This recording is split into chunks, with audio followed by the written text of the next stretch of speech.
گوہر شاہ مرحبا۔ آج یکم محرم ہے، محرم کی پہلی تاریخ، اسلامی سال کا پہلا دن۔ کل کئی لوگوں نے یہ فرمائش کی کہ میں واقعہ کربلا پر روشنی ڈالوں، اور پھر آج دن بھر بھی بہت سے لوگوں کے میسیجز مجھے آتے رہے واٹس ایپ کے اوپر، اور وہ کہتے رہے کہ صحیح بات کیا ہے، آپ بتائیں۔ صحیح بات جو ہے جاننے کے بعد اگر آپ کے دل میں کوئی ہلچل نہ ہو اور حق اور باطل کی پہچان نہ ہو تو پھر عذاب ہوگا۔ مجھے حیرت ہوتی ہے خاص طور پر ان علماء کے اوپر جو سب کچھ جانتے ہوئے بھی ان لوگوں پر نظر التفات ڈالتے ہیں کہ جنہوں نے نبی کے نواسے کو ایک بوند پانی کا قطرہ تک نہیں دیا، اور بھوک اور پیاس، اس تمام ظلم و ستم استبداد کے بعد ان کو بے دردی سے شہید بھی کر دیا گیا۔ عثمان غنی رضی اللہ تعالی عنہ کو شہید کرنے کے بعد مسلمانوں میں جو فتنہ پھیلا، اس میں جنگ صفین ہوئی، جنگ جمل ہوئی، آپس میں ہی جنگیں لڑی لوگوں نے۔ امیر معاویہ جو تھا، اس کی ایک بہن عثمان غنی کے گھر تھی، شادی کی ہوئی تھی امیر معاویہ کی بہن سے عثمان غنی نے۔ تو وہ بہن کی وجہ سے جب عثمان غنی خلیفہ بنے تو بہت ساری مراعات جو ہے امیر معاویہ کو حاصل ہوتی تھی، مجبوری کی حالت میں ماننا پڑتا تھا۔ اس کی وجہ سے عثمان غنی کے اوپر یہ ایلیگیشنز بھی لگائے گئے، یہ جو ہے نا نیپوٹزم کو فروغ دیتے ہیں، اقربا پروری، اپنے رشتہ داروں کا گھر بھرتے ہیں، یہ الزام لگا۔ پھر جب عثمان غنی کو شہید کر دیا گیا اور قاتل کا پتہ نہیں چلا، تو امیر معاویہ نے بی بی عائشہ کو اپنے ساتھ ملا لیا اور مولا علی کے خلاف جنگ کی۔ اسلامی سلطنت اب دو حصوں میں منقسم ہو گئی۔ ایک حصے کے اوپر امیر معاویہ خلیفہ تھا اور دوسرے حصے پر مولا علی خلیفہ تھے۔ پھر امیر معاویہ نے ان خوارجین میں سے ایک کو اپنے ساتھ ملایا جس کا نام عبد الرحمن ابن ملجم تھا، اور اس طرح مولا علی کو دوران نماز مسجد میں شہید کر دیا گیا۔ مولا علی کی شہادت کے بعد امام حسن مجتبیٰ علیہ السلام، ان کو خلیفہ بنایا گیا۔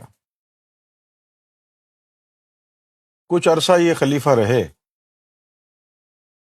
اور کچھ عرصہ خلیفہ رہنے کے بعد امام حسن علیہ السلام نے امت میں مزید خون ریزی نہ ہو، فتنہ اور فساد نہ ہو، اور پوری امت متحد ہو جائے، اس کی خاطر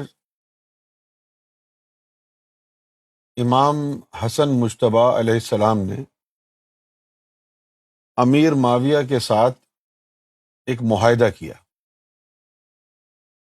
اور معاہدہ جو تھا اس کی چند خاص باتیں یہ تھیں کہ میں امام حسن خلافت سے دستبردار ہو جاؤں گا اگر مندرجہ ذیل باتوں پر تم وعدہ کرو، معاہدہ کرو۔ اور ان باتوں میں سب سے جو بڑی بات تھی وہ یہ تھی کہ تم خلافت کو وراثت نہیں بناؤ گے، خلافت کو وراثت نہیں بناؤ گے، اور جب تمہارا وقت قریب آئے تو پھر تم مسلمانوں کی اجماع پر چھوڑ دینا کہ وہ خلیفہ منتخب کریں۔ تو انہوں نے جو ہے معاہدہ کر لیا، انہوں نے کہا ٹھیک ہے، یہ خلافت وراثت نہیں بنے گی، میں کسی کو جانشین مقرر نہیں کروں گا، مسلمانوں کی شورا بیٹھے گی، پھر جس کو اکثریت چاہے گی اس کو اپنا خلیفہ چن لے گی۔ اب یہ جب معاہدہ ہو گیا تو امام حسن علیہ السلام خلافت سے دستبردار ہو گئے۔ کچھ عرصے بعد امیر معاویہ نے ان کو زہر دلوا دیا،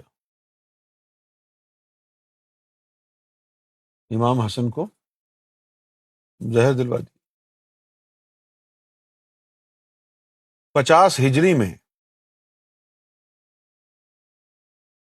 امام حسن کا انتقال ہو گیا۔ اس کے بعد جو ہے امیر معاویہ نے اپنے بیٹے کو جانشین مقرر کر دیا۔ تو جب انہوں نے جانشین مقرر کر دیا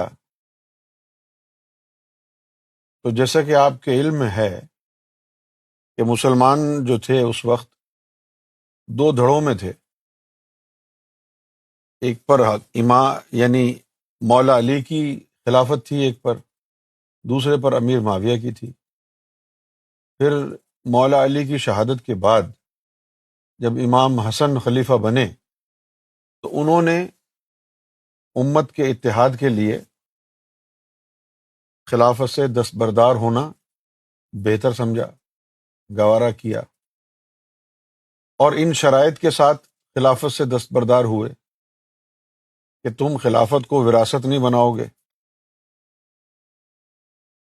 تمہیں کوئی حق نہیں ہوگا خلیفہ چننے کا، مسلمانوں کی اکثریت جس کو منتخب کرے گی تو وہ خلیفہ ہوگا۔ تو اب جو ان کی خلافت میں رہتے تھے لوگ، وہ سب جانتے تھے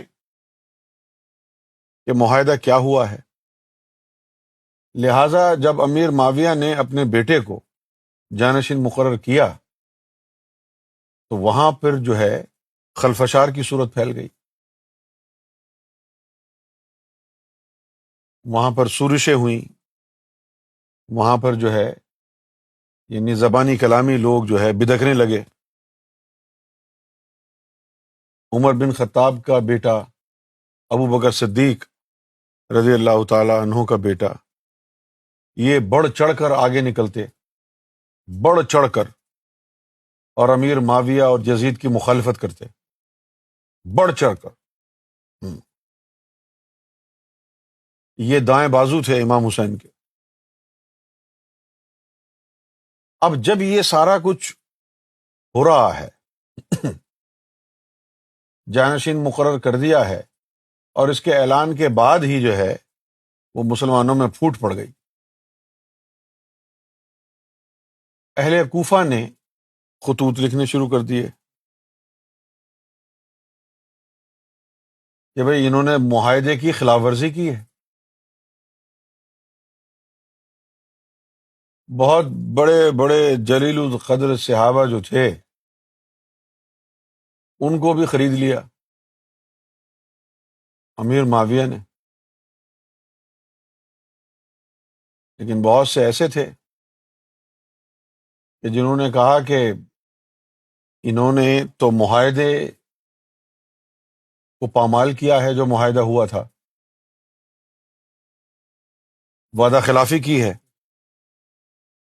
معاہدے کے مطابق تو آنے والے خلیفہ کا انتخاب سارے مسلمانوں نے اجتماعی طور پر مل کے کرنا تھا. یہ انہوں نے اپنا جانشین جو مقرر کیا ہے، یہ فیصلہ غلط ہے. اس کے اوپر آوازیں ہوئی، اور یہ معاملہ جو ہے چند سالوں تک چلا ہے. یہ معاملہ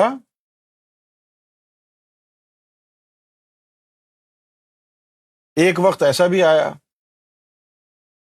کہ امیر معاویہ نے اس خوف کے تحت کہ یزید کو کوئی مار نہ دے، مکے بھجوا دیا مدینے سے. کیونکہ اہل بیت جو تھے وہ تو مدینہ شریف میں تھے نا، اور مکے بھجوا دیا. زبانی کلامی مخالفت ہوتی، اور یہ اسی کوشش میں رہتے امیر معاویہ کہ جو بھی ان کے خلاف زبان کھولے اس کو مروا دیں.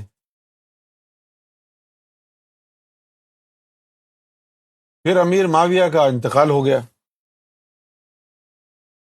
امیر معاویہ کا انتقال ہو گیا تو جو جانشین مقرر کیا تھا وہ خلیفہ بن گیا. اب آپ نے سمجھنا یہ ہے کہ یہ صرف امام حسین رضی اللہ تعالی عنہ کی بات نہیں تھی. وہ سارے کے سارے مسلمان جو مولا علی کی خلافت میں تھے وہ سب اس کے خلاف تھے. اس کی جو اپوائنٹمنٹ ہوئی ہے، یزید کی جو اپوائنٹمنٹ ہوئی ہے، وہ سب اس کے خلاف تھے. یہ نہیں تھا کہ صرف اہل بیت کو ہی پریشانی تھی کہ بھئی یہ کیوں آ گیا.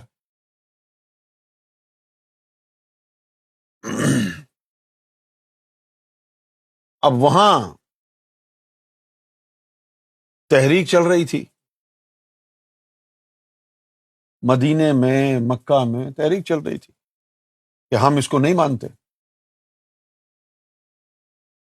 نہ ہم امیر معاویہ کے اس فیصلے کو مانتے ہیں، اور نہ ہی اس کی خلافت کو مانتے ہیں، کیونکہ اس نے وعدہ خلافی کی ہے. اب جو لوگ سنی علماء بھی امیر معاویہ کے لیے بڑے بڑے القابات استعمال کرتے ہیں، وہ مجھے یہ بتائیں کہ جس بندے نے امام حسن مجتبیٰ علیہ الصلوۃ والسلام کے ساتھ معاہدہ کیا اور پھر اس کی خلاف ورزی کی، کیا خلاف ورزی کرنا مومن کا شیوا ہے؟ اور وہ بھی اہل بیت کے گھرانے میں معاہدہ کیا اور ان سے خلاف ورزی کی، وعدہ خلافی کی، معاہدے کو توڑا، تو سورج تو پھیلی ہوئی تھی، ان کے خلاف آواز تو اٹھ رہی تھی. اتنے میں اس کا انتقال ہو جاتا ہے، یزید جو ہے وہ خلیفہ بن جاتا ہے۔ اب ماحول ایسا ہے کہ جو لوگ پہلے سے امیر معاویہ کی خلافت میں تھے وہ تو تھے ہی ان کے حق میں، لیکن جو جس خطے کی خلافت امام حسن جس سے دستبردار ہوئے تھے وہ سب اس فیصلے کے خلاف تھے مسلمان۔ آپ سمجھ گئے میری بات؟ وہ سب اس فیصلے کے خلاف تھے۔ اب وہاں پر مخالفت کا دور دورہ تھا، تو پھر اہل کوفہ کی طرف سے خطوط آنے لگے، اور آپ یقین کریں کہ صرف اہل بیت کی بات نہیں ہو رہی، مسلمانوں کا ایک بہت بڑی مسلمانوں کی ایک بہت بڑی تعداد کے نعرے یہ تھے کہ اب خلیفہ امام حسین ہوں گے کیونکہ ان کو حق ہے، اور اگر وہاں پر واقعی مسلمانوں کا مشورہ لیا جاتا تو مسلمان امام حسین علیہ الصلاۃ والسلام کو اپنا خلیفہ چن لیتے۔ یہی ڈر اور خوف تھا کہ کہیں، کیونکہ امام حسین کو سب چاہتے تھے، تو یہی ڈر اور خوف تھا یزید کے دل میں کہ اگر ان کو نہ روکا گیا تو خلافت ہاتھ سے چلی جائے گی، لہذا انہوں نے لوگوں کو ڈرایا بھی، دھمکایا بھی، اور کوفے سے پھر لوگ بار بار بلا رہے تھے کہ ہم تو کبھی بھی نہیں مانیں گے یزید کو، انہوں نے تو بدخلاف یعنی وعدہ خلافی کی ہے، معاہدے کی جو ہے وہ معاہدے کو پامال کیا ہے، تو ہم تو اپنا لیڈر آپ کو چنتے ہیں، آپ یہاں آئیں۔ اور ایسی ایسی باتیں انہوں نے لکھی کہ امام حسین علیہ الصلاۃ والسلام مجبور ہو گئے کہ بھئی آپ اگر داد رسی نہیں کریں گے ہماری تو ہم یوم محشر میں کہیں گے اللہ کو، ہم آپ کو خلیفہ دیکھنا چاہتے ہیں۔ اب ہر طرف ایک ہنگامہ آرائی کا سماں ہے، اور مخالفت جو ہے وہ یزید کی ہو رہی ہے، اور کئی جو صحابہ کرام کے جو یعنی اولاد میں سے جو بچے تھے جو جوان ہو گئے تھے وہ کئی اس کے خلاف کام کر رہے تھے، جس میں عمر بن خطاب کا بیٹا بھی شامل ہے، وہ بھی امام حسین سے بہت محبت کرتا تھا، عبداللہ ابن عمر۔ جو سچی بات ہے وہ تو سچی بات ہے نا یار۔ اسی طرح ابو بکر کا جو بیٹا تھا وہ بھی بہت محبت کرتا تھا، اور یہ مل کر جو ہے ایک تحریک چلا رہے تھے۔ کوفے والوں نے جو ہے ان کے ناک میں دم کر دیا امام حسین کو کہ تو بھائی تم یہاں آ جاؤ۔ اب کوئی ایک پلیٹ فارم تو بنانا تھا نا کہ جہاں سے بیٹھ کے کچھ کیا جا سکے، کیونکہ اس نے ظلم کا بازار گرم کر رکھا تھا، یعنی دین کا مذاق اڑایا جا رہا تھا، اور اسلام کی دھجیاں بکھیر دیں اس نے، تو امیر معاویہ کے دور سے شروع ہو گیا۔ لہٰذا یہ جو ہے امام حسین اپنے گھر والوں کو لے کے کوفہ کی طرف روانہ ہو گئے۔ کو پتہ چلا، پہلے انہوں نے مسلم بن عقیل کو بھیج دیا تھا کہ تم جاؤ اور میرے ہاتھ پہ بیعت لے لو۔ وہ گئے، انہوں نے 40,000 آدمی جمع ہو گئے وہاں، اور انہوں نے مسلم بن عقیل کے آگے بیعت کر لی، ہاتھ پر بیعت کر لی کہ ٹھیک ہے ہم اپنا نمائندہ تم کو تسلیم کرتے ہیں۔ یزید کو جب پتہ چلا کہ بھئی 40,000 آدمی ان کے ساتھ ہو گئے ہیں، انہوں نے ان پر ظلم کیا، قتل و غارت شروع کر دی، ڈرایا دھمکایا، اور اس کے ڈرانے دھمکانے کا خوف اتنا طاری ہو گیا لوگوں پر کہ نماز جب شروع کی مسلم بن عقیل نے ان کو شہر کے چوراہے میں، تو اس وقت 40,000 آدمی تھے، سلام پھیرا تو ایک بھی نہیں تھا۔ سارے بھاگ گئے، اور یہ اطلاع دے چکے تھے کہ بھئی یہاں تو بڑے وفادار موجود ہیں، وہ وفادار سارے بھاگ گئے۔ اب انہوں نے جو ہے، اب چونکہ وہ تو سفر جو تھا وہ اونٹ پر ہوتا تھا، لمبا سفر اگر کرنا ہے آپ نے تو وہ گدھوں پر تو نہیں ہو سکتا نا، نہ گھوڑوں پر ہو سکتا ہے لمبا سفر، وہ تو اونٹ پہ ہوتا ہے۔ اونٹ کے اوپر بیٹھ کے آہستہ آہستہ بڑی ہی سست رفتاری سے سفر کرتے ہیں، تو اطلاع پہنچ جاتی ہے، گھوڑوں کے ذریعے گئی اطلاع، قاصد بھیج دیے، ان کو اطلاع مل گئی کہ بھئی وہ آ رہے ہیں، امام حسین اپنی فیملی کو لے کے۔ لہٰذا جب وہ کربلا پہنچے ہیں، وہاں سے یزید کا لشکر پہنچ گیا۔ یزید کے لشکر میں 4 سے 5 ہزار آدمی تھے، اور یہ 72 تھے، یہ 72 تھے۔ ان کا جو سپہ سالار مقرر کیا ہوا تھا یزید کی فوج کا، اس کا نام تھا حر بن ریاحی۔ جب کربلا میں دونوں فوجوں کا، یعنی اہل بیت اعظام کا اور ان کی فوج کا آمنا سامنا ہوا ہے، تو حر بن ریاحی نے امام حسین کے قدم چومے اور کہا کہ آپ تو نواسہ رسول ہیں، میں تو ہرگز آپ کے اوپر ہاتھ نہیں اٹھا سکتا، تو آپ ایسا کریں، میں کوئی بہانہ کر دوں گا، رات کو اندھیرے میں آپ اپنا قافلہ لے کے واپس مدینے چلے جائیں، اور اس کے احکامات یہ ہیں کہ آپ کو ہر حال میں روکا جائے، نہ رکیں تو آپ کو مار دیا جائے، اور میں ایسا کر نہیں سکتا، میں آپ کی عزت کرتا ہوں۔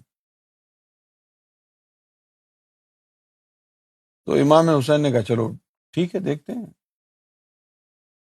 خیر وہ رات کو انہوں نے فیصلہ کیا کہ واپس چلے جاتے ہیں، اور چلنا شروع ہو گئے۔ صبح ہوئی تو وہیں دائرے میں ہی گھومتے رہے وہ۔ حر بن ریاحی جو ہے وہ بیدار ہوا، اس نے جھانکا باہر خیمے سے، دیکھا کہ ارے یہ تو یہی ہے۔ تو وہ آیا، کہنے لگا حضرت آپ گئے نہیں، میں نے تو آپ کو کہا تھا چلے جائیں۔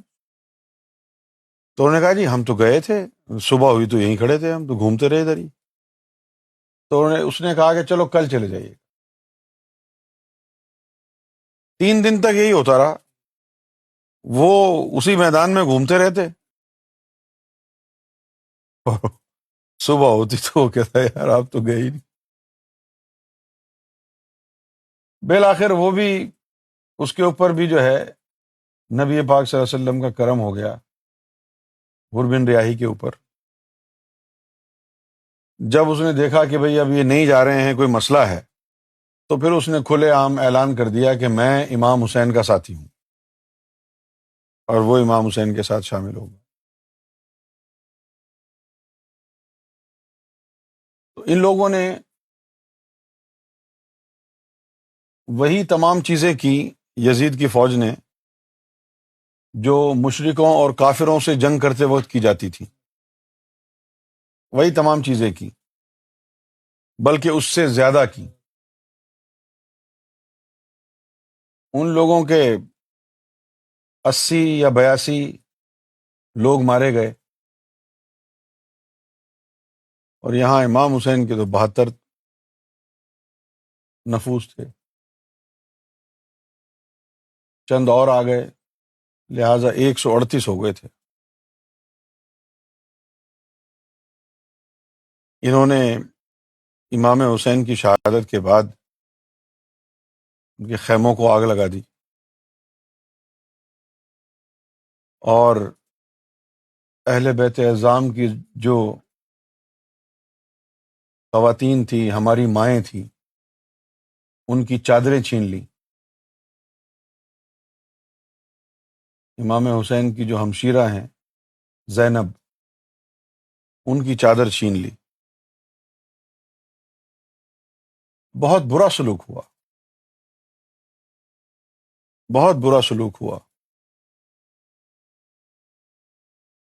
اس طرح جو ہے یہ واقعہ کربلا رونما ہوا اور یہاں پر خلافت کا اختتام ہو چکا تھا. اس کے بعد اسلام میں فتنہ پیدا ہو گیا. امام حسن نے جب دستبرداری کا اعلان کیا تو اس کے بعد پھر کوئی خلیفہ نہیں آیا صحیح. یہ اسلام کی تباہی تھی. اس کے بعد اسلام کو سنبھلنے کا موقع نہیں ملا. پھر یزید بھی مارا گیا بعد میں، اور جو بھی پھر وہاں خلیفہ بنا اس نے قتل عام ہی کیا، اور وہ قتل عام آج تک جاری ہے. یہ چند باتیں جو ہے محرم کے حوالے سے ابتدائی باتیں خلاصے کے طور پر میں نے آپ لوگوں کے سامنے بیان کی ہیں.